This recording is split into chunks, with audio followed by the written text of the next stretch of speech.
Assalamualaikum warahmatullahi wabarakatuh. Para pemirsa yang budiman, kembali lagi di Latahsan ID. Kali ini, Latahsan ID akan menyampaikan biografi Kiai Haji Abdul Hamid Pasuruan atau yang akrab dipanggil dengan Mbah Hamid.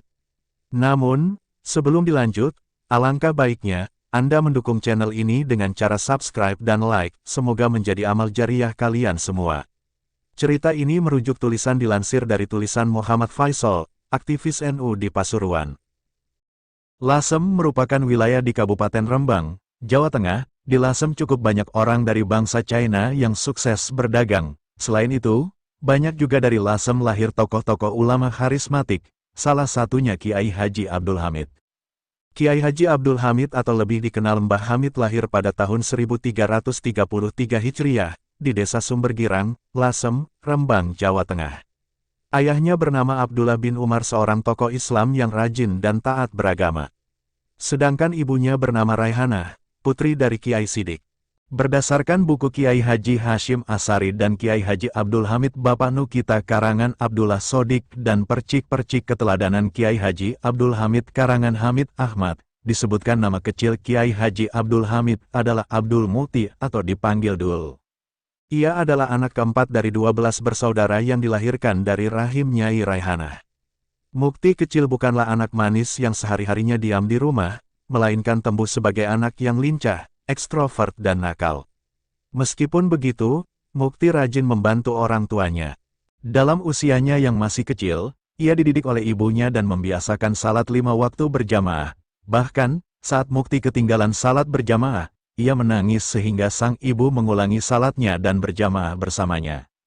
Mukti juga sering disuruh ibunya membawakan oleh-oleh untuk disampaikan kepada gurunya dan ia merasa senang sekalipun oleh-olehnya sederhana. Hal ini menunjukkan bahwa masa kecil Mukti bersih dari sifat sombong. Pada saat itu di Lasem memiliki ulama besar yang disegani masyarakat, yakni Kiai Masum, Mbah Masum, Kiai Baidowi, dan Kiai Muhammad Sidik. Masa pendidikan. Pada usia 7 tahun, Mukti dididik dan dibimbing sendiri oleh ayahnya dalam belajar Al-Quran dan dasar hukum Islam. Pada usia 7 tahun itu pula ia sudah hafal Nadam Balagah Jawahir Al-Maknum. Kemudian dalam usia 9 tahun ia sudah mulai menghafalkan kitab gramatika bahasa dan sastra Arab Alfiyah Ibnu Malik yang juga dengan bimbingan langsung dari ayahnya. Sebagai orang yang taat beragama, ayah maupun ibunya memang mengharapkan agar anaknya bisa menjadi orang yang berbudi luhur di kemudian hari. Pada usia 12 atau sekitar tahun-tahun 1926 sampai tahun 1927, ia dipondokkan ke pesantren Kasingan Rembang.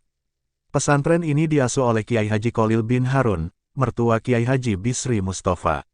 Di pesantren Kasingan ia mendalami ilmu gramatika bahasa dan sastra Arab seperti ilmu nahwu, sorof, balagah dan arut selama kurang lebih 1,5 tahun. Pada usia 13, ia diperintah ayahnya dan mengabdi kepada kakeknya Kiai Muhammad Sidik, Mbah Sidik di Jember, Jawa Timur. Dikisahkan, pada saat Mukti berada di rumah kakeknya, Mbah Sidik, tiba-tiba datanglah Rasulullah Shallallahu Alaihi Wasallam dan saat itu ia sedang bersama kakeknya. Rasulullah bertanya kepada Mbah Sidik, "Siapakah anak ini?" Mbah Sidik menjawab, "Ini cucu saya." Kira-kira 2 tahun kemudian, Rasulullah Shallallahu Alaihi Wasallam datang kembali dan berpesan kepada Mbah Sidik supaya cucunya yang bernama Abdul Hamid diajak pergi haji. Kala itu, Abdul Hamid berusia 15 tahun, diajak Mbah Sidik menunaikan ibadah haji. Konon ketika ziarah ke makam Rasulullah Shallallahu Alaihi Wasallam mereka bertemu muka dengan Rasulullah Shallallahu Alaihi Wasallam dan sempat bersalaman. Keduanya juga mencium tangan Rasulullah Shallallahu Alaihi Wasallam, bukan dalam keadaan tidur. Setelah pulang dari ibadah haji di Makkah, Kiai Hamid melanjutkan belajarnya di pondok pesantren Tremas yang didirikan oleh Kiai Manan. Pada saat itu pesantren Tremas diasuh oleh Kiai Dimyati bin Abdullah bin Manan. Mula-mula pada saat di pondok Tremas Kiai Hamid hidup prihatin karena kiriman ayahnya hanya cukup untuk makan nasi tiwul. Celakanya, lokasi warung langganan Hamid jauh dari pondok. Apa boleh buat kaki melangkah setiap hari dengan memakai celana panjang dan bersepatu persis halnya orang berangkat ke kantor. Sepatunya disemir dengan mengkilap. 5 tahun di sana, ia ditunjuk sebagai lurah pondok. Kala itu ia sekurun waktu dengan Kiai Abdul Ghafur Pasuruan, Kiai Harun Banyuwangi, dan Kiai Masduki Lasem. Selain sebagai lurah pondok, Kiai Hamid muda juga mengajar ilmu fikih, hadis, tafsir dan sebagainya. Sehingga ia pun mulai mendapatkan bisyarah dan tidak memerlukan lagi kiriman dari orang tuanya, setidaknya tidak perlu makan nasi tiwul. Adapun perubahan nama Abdul Mukti menjadi Abdul Hamid dalam hal ini ada dua versi. Menurut buku karya Hamid Ahmad disebutkan, begini orang-orang itu banyak yang memanggilku Haji Hamid atau Kiai Hamid daripada orang-orang keliru lebih baik aku saja yang ngalah namaku diubah menjadi Hamid. Namun, tidak jelas kapan nama itu berubah, kata Kiai Hamis saat wawancara Kiai Haji Zaki Ubaid. Sedangkan menurut buku karya Abdullah Sodik nama itu berubah ketika ia mondok ke Kasingan Rembang sekitar usia 12-13 tahun. Kiai Hamid menikah. Hamid menikah di usia 22 tahun dengan sepupunya sendiri yakni Nyai Hanafisah bin Kiai Haji Ahmad Kusyairi bin Kiai Haji Muhammad Sidik.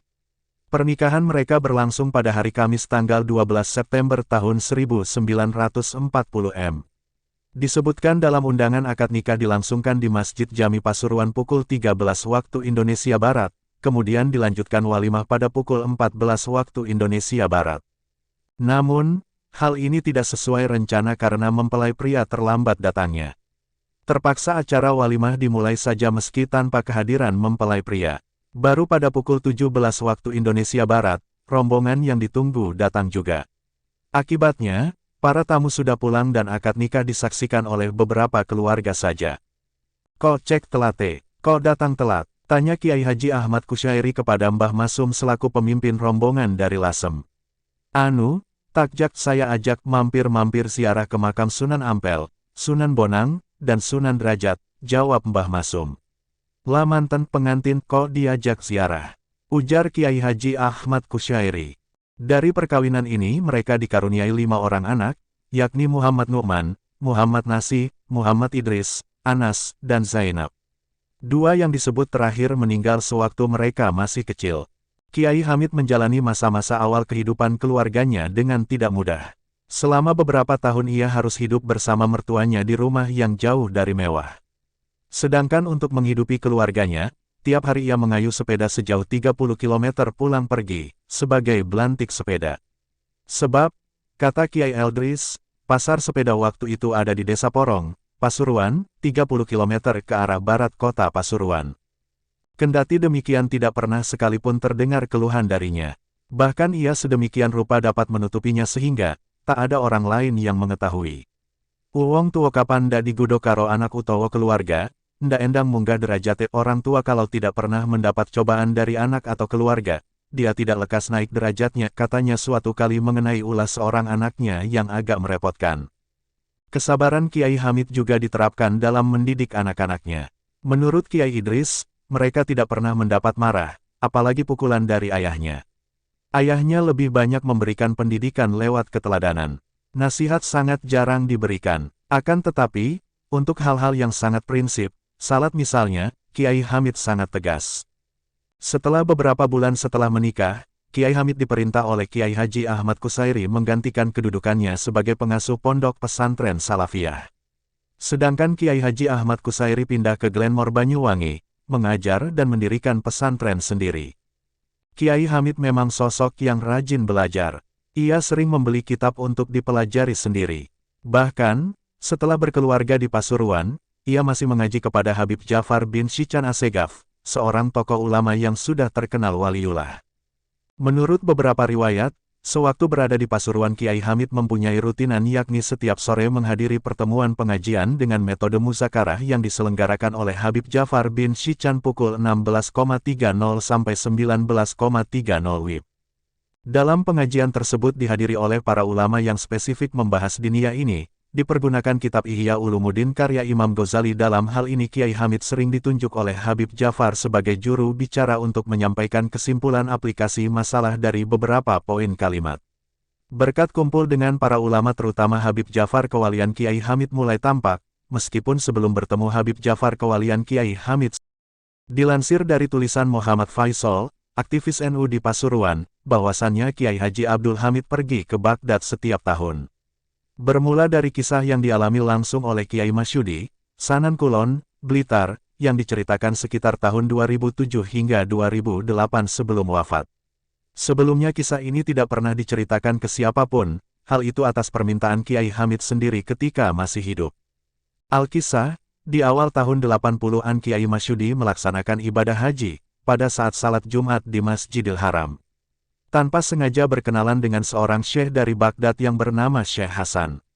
Mengingat keduanya memang alim dan fasih, perkenalan berbincangan menjadi akrab diliputi kehangatan dalam bahasa Arab. Kejanggalan terjadi saat Kiai Masyudi mengenalkan bahwa dirinya berasal dari Jawa Timur. Syekh Hasan bertanya yang jika di Indonesia kan kurang lebih begini, apakah Anda kenal dengan Kiai Abdul Hamid Pasuruan? Kiai Masyudi agak kaget dan balik bertanya, beliau itu guru kami yang masyhur kealimannya. Ya Syekh Hasan, dari mana Anda mengenal Kiai Hamid? Ternyata jawaban Syekh Hasan lebih mengagetkan lagi, yang intinya bahwa ia kenal baik dengan Kiai Abdul Hamid Pasuruan, sebab sang Kiai selalu hadir pada acara Hail Syekh Abdul Qadir Jailani di Baghdad. Tidak hanya itu, saat di Baghdad Kiai Hamid selalu bermalam di rumah Syekh Hasan ini rutin setiap tahun. Singkat cerita, selepas salat Jumat sebelum keduanya berpisah, Syekh Hasan mengakhiri percakapannya dengan menitipkan salam kepada Kiai Hamid, yang intinya Syekh Hasan menunggu kedatangan Kiai Hamid pada Hail Syekh Abdul Qadir tahun depan di rumahnya di Baghdad. Sesampainya di tanah air, karena amanah titipan salam Syekh Hasan, Kiai Masyudi sowan langsung kepada Kiai Hamid. Baru sampai di depan rumah, sang tuan rumah langsung keluar mempersilakan Kiai Masyudi masuk, seolah sudah tahu maksud kedatangan tamunya. Bahkan Kiai Hamid mendahului menyapa dengan berbisik ke telinga Kiai Masyudi, "Nak Masyudi, jangan cerita ke siapa-siapa ya kalau bertemu Syekh Hasan.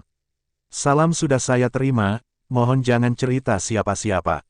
Setelah Kiai Hamid wafat, Kiai Masyudi menyampaikan kisah ini kepada salah satu menantu Kiai Idris, putra Kiai Hamid, agar menanyakan langsung ke Kiai Idris Hamid, apakah dahulu abahnya setiap tahun selalu pergi ke Baghdad.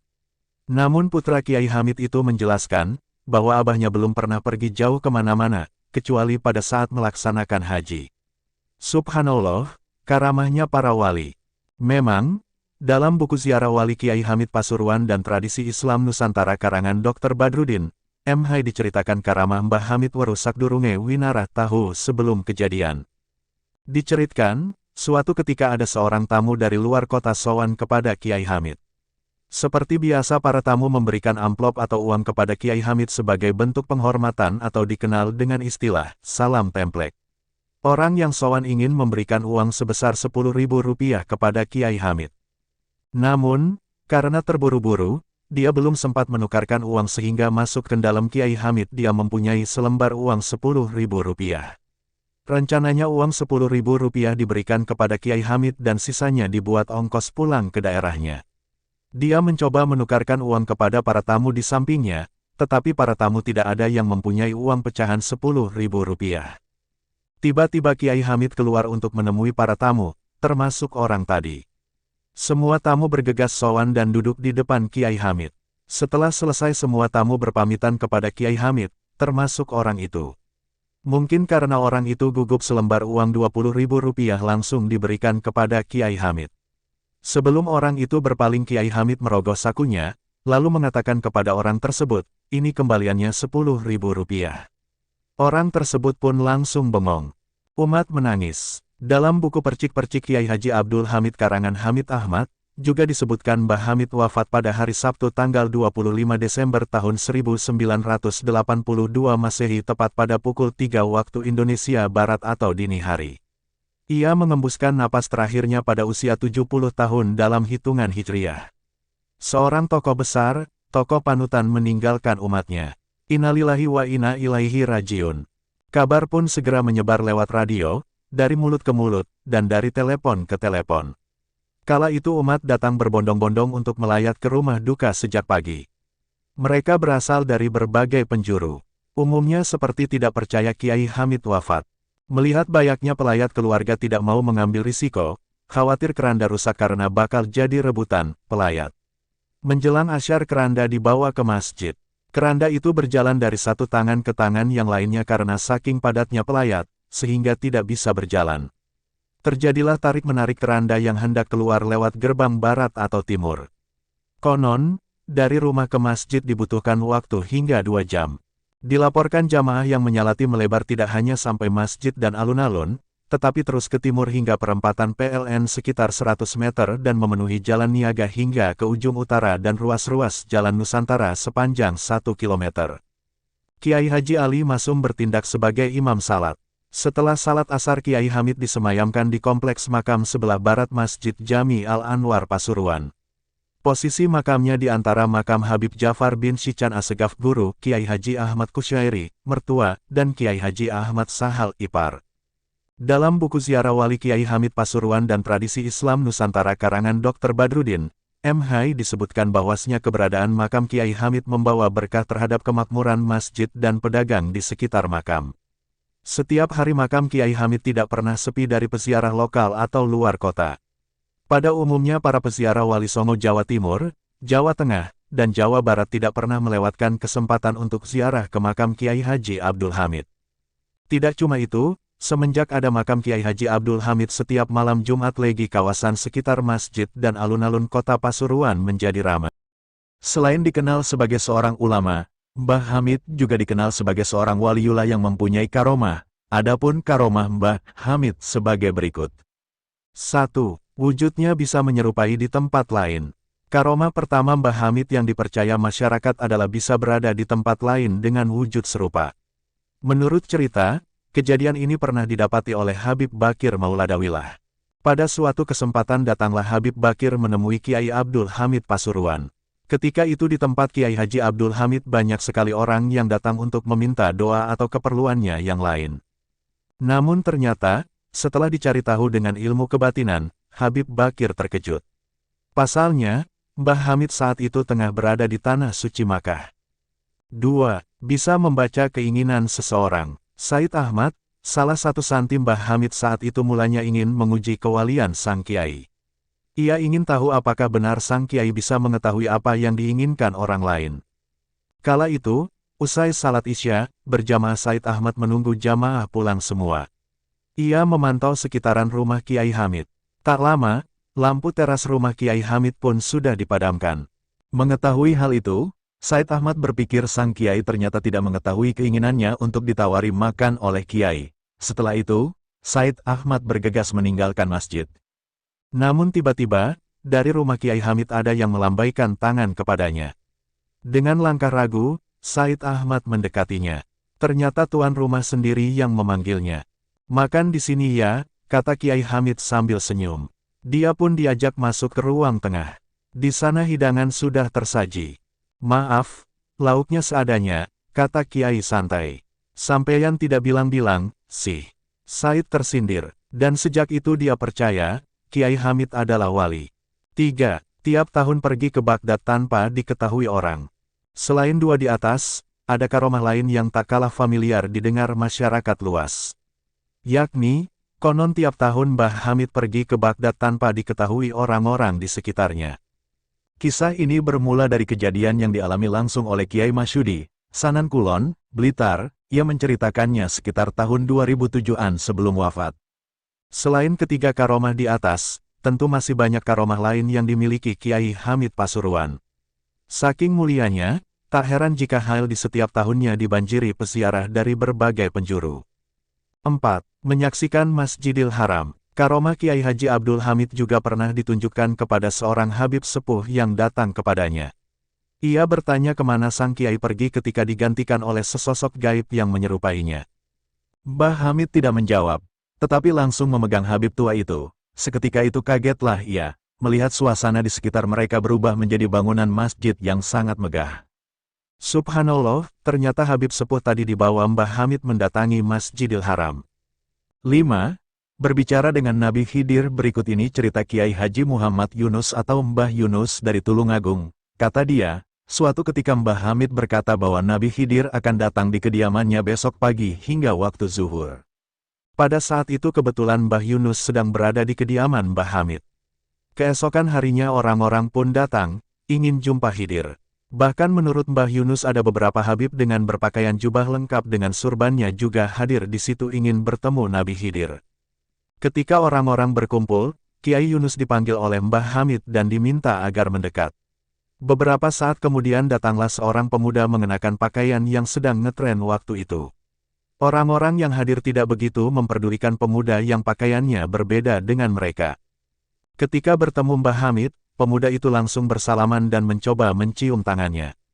Mbah Kiai Hamid menolak dan justru dia sendiri yang ingin mencium tangan pemuda itu.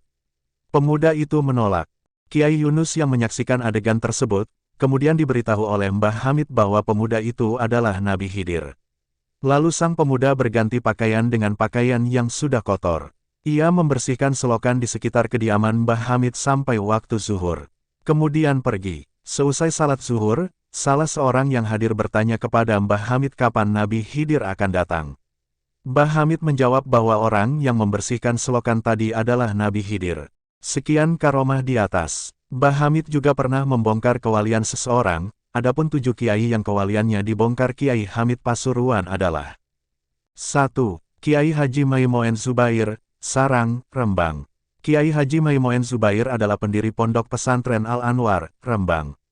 Sebagai ulama, Mbah Moen adalah ulama. Mbah Moen adalah putra pertama dari pasangan Kiai Zubair Dahlan dan Nyai Mahmudah.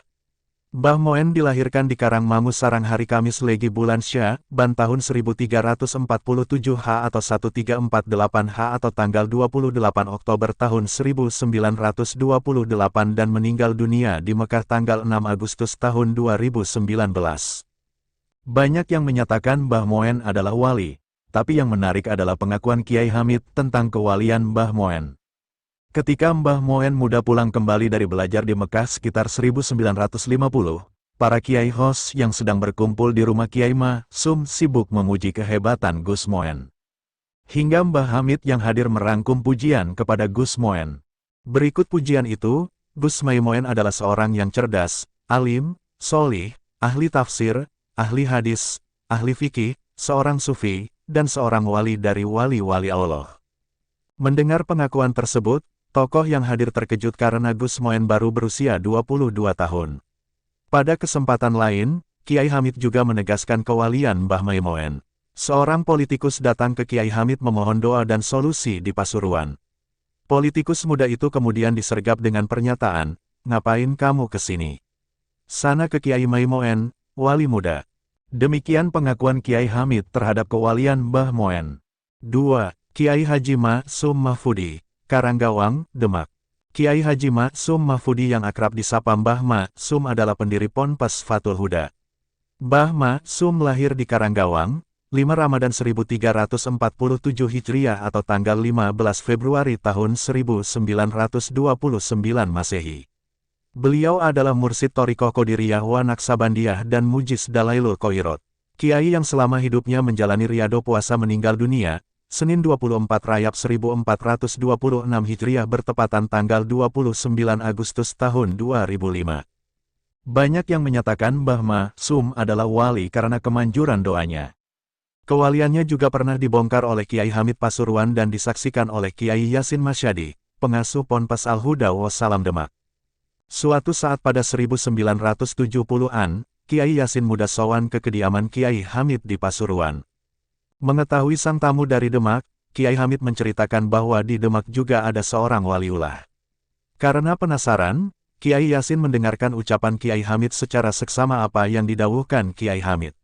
Beliau menyampaikan, di sebelah barat Pasar Buyaran ada jembatan besar, kalau ke utara, ada pesantren yang diasuh seorang wali Allah. Pada akhirnya, Kiai Yasin mengetahui bahwa yang dimaksud Kiai Hamid adalah Kiai Ma Sum Karanggawang. 3. Aba Guru Sekumpul Kalimantan, Kiai Haji M. Zaini bin Abdul Ghani. Kiai Haji M. Zaini bin Abdul Ghani Al-Banjari atau lebih dikenal Aba Guru Sekumpul adalah salah satu ulama karismatik dari tanah Borneo. Aba Guru Sekumpul lahir pada tanggal 11 Februari tahun 1942, dan wafat pada tanggal 10 Agustus tahun 2005 di usia ke-63. Guru Sekumpul merupakan putra dari Abdul Ghani bin Abdul Manaf dengan wanita solehah Masliyah binti Haji Mulia. Garis keturunan ayahnya bersambung hingga ke Syekh M. Arsyad Al-Banjari, seorang tokoh sufi kenamaan dari Tanah Banjar. Derajat kewalian Guru Sekumpul sudah diketahui Kiai Hamid sekitar 1965. Saat itu, Aba Guru Sekumpul muda dan pamannya, Syekh Seman Mulia berlayar ke Jawa mencari guru pembimbing rohani. Tempat pertama yang didatangi adalah kota Bangil, Jawa Timur. Keduanya menemui dan meminta saran kepada Al-Alim Al-Alamah Syekh Muhammad Syarwani Ardan atau yang dikenal dengan Guru Bangil yang masih sepupu dengan guru sekumpul.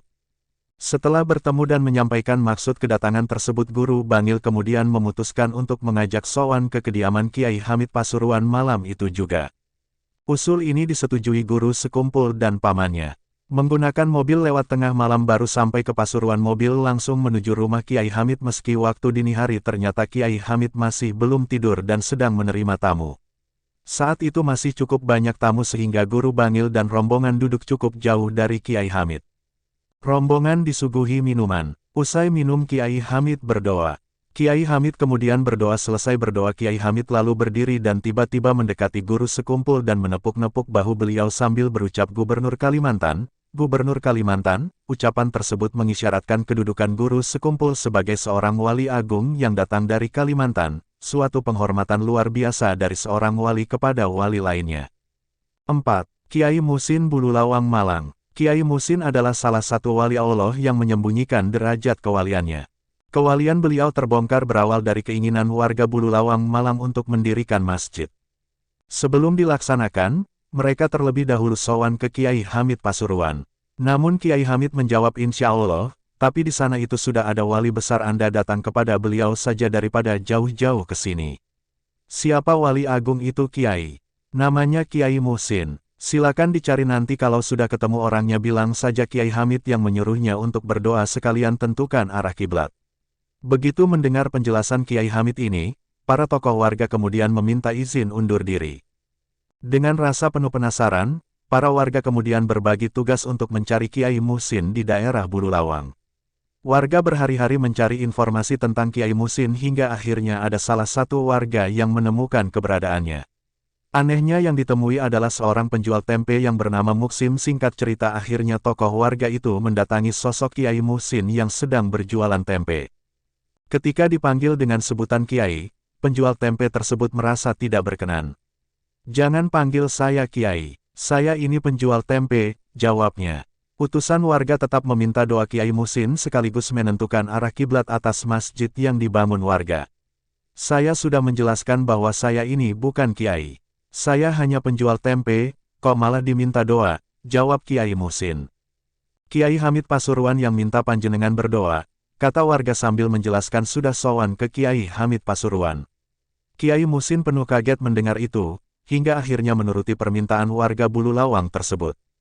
5. Kiai Haji Muhammadun Kajen Pati. Alkisah awal perkenalan Kiai Muhammadun Kajen dan Kiai Hamid Pasuruan tergolong unik dan cenderung mistis. Suatu ketika, Mbah Abdullah Zain salam sowan ke Mbah Hamid Pasuruan. Setelah cukup lama dan dirasa sudah tercapai maksud dan hajat, Mbah Dullah kemudian minta pamit untuk pulang. Tiba-tiba Mbah Hamid titip salam kagem Kiai Soleh Kajen. Ada sedikit kaget dan keheranan bagi Mbah Dullah lantaran di Kajen selama yang beliau tahu tidak ada orang yang bernama Kiai Soleh. Dengan memberanikan diri, Mbah Dullah kemudian bertanya biar tidak salah dan tidak ragu. "Sepertinya di Kajen tidak ada Kiai yang namanya Soleh." "Wonten Kiai," jawab Kiai Hamid. Mbah Dullah tetap mencari tahu walaupun sebatas minta ciri-ciri Kiai Soleh. "Piantunnya, orangnya, punya ciri-ciri seperti apa?" tanya Mbah Dullah. Dengan hakul yakin, Kiai Hamid berkata bahwa Kiai Soleh kalau setiap salat Jumat selalu di samping kanan mimbar. Mbah Dullah kemudian pulang dari Pasuruan membawa oleh-oleh tanda tanya besar siapa gerangan sosok yang dikatakan bahwa Kiai Hamid. Singkat cerita, setelah 1 Jumat 2 Jumat, Mbah Dullah mengamati dan memperhatikan dengan sesama di sisi kanan dari mimbar. Sampai Jumat ketiga, ternyata yang istiqomah di tempat itu adalah Kiai Muhammadun yang juga masih familinya. Tanpa ragu Mbah Dullah sowan ke Kiai Muhammadun sebagai wujud amanat menyampaikan salam dari Mbah Hamid. Setelah saling ngobrol kesana kemari barulah kemudian menyampaikan salam itu. Kiai Muhammadun dengan nada enteng dan menjawabnya bahwa beliau merasa tidak kenal dengan Kiai Hamid. Akhirnya muncullah gagasan Mbah Dullah mengajak Kiai Muhammadun sowan ke Pasuruan. Sungguh aneh dan ajaib, sebelum Mbah Dullah dan Kiai Muhammadun sampai di Pasuruan, Mbah Hamid sudah mempersiapkan penyambutan yang meriah dan istimewa dengan menggelar karpet merah dari teras rumah sampai gang masuk layaknya penyambutan tamu agung dan istimewa. Santri-santri disuruh berkumpul dan membawa rebana sebagai prosesi penyambutan. Padahal saat itu belum ada teknologi handphone SMS atau telepon. Subhanallah, siapa yang memberitahu Mbah Hamid?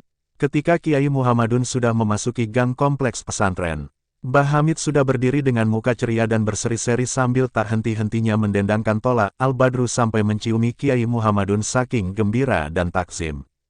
6. Wali Samud Kendala. Mbah Hamid juga pernah mengungkap kewalian seseorang yang menyamar sebagai orang gila. Orang itu dalam kesehariannya berada di sekitar pasar dengan pakaian dan tingkah laku persis seperti orang gila namun tidak pernah mengganggu orang-orang di sekitarnya. Mbah Hamid menitipkan salamnya kepada orang tersebut melalui tamu dari Kendala yang sowan ke Pasuruan. Belakangan diketahui bahwa sosok yang dimaksud adalah Eyang Samud, seorang wali yang dianggap gila oleh warga sekitar. Tamu tersebut bingung kenapa Mbah Hamid sampai menitip salam untuk Samud yang dianggap gila oleh dirinya dan orang-orang di daerahnya. Tamu tersebut bertanya, bukankah Samud tersebut adalah orang gila Kiai? Mbah Hamid kemudian menjawab beliau adalah wali besar yang menjaga Kendala dan Semarang. Rahmat Allah turun, bencana ditangkis itu berkat beliau. Sampaikan salamku kepadanya, kata Mbah Hamid.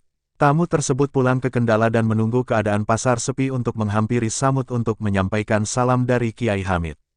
Salam Mbah Hamid kemudian disampaikan. Eyang Samud sendiri ketika jati dirinya telah diketahui oleh orang lain lantas memohon kepada Allah untuk dicabut nyawanya.